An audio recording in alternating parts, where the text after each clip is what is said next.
Here's a step-by-step tutorial guide on how to add additional pages to your website. Step 1. Log in to your Olitt account. In your website dashboard, look for Site Actions. Click on this option to access the website editor. Once you're in the editor, look for a drop-down menu on the top left with the name Index. The index page, by default, is the home page. Look for an option to Add New Page. Click on this option to create a new page. Rename it by clicking the 3 dots beside it. Add content to your new page and then save your changes by clicking on the Save button.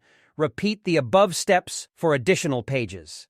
After creating your new pages, the next step is to update the website's navigation menu to include links to these new pages. Create a new navigation name on the main menu. Add links to the new pages by adding New Page in the setting, save changes, and then visit the live website to check whether it is working well.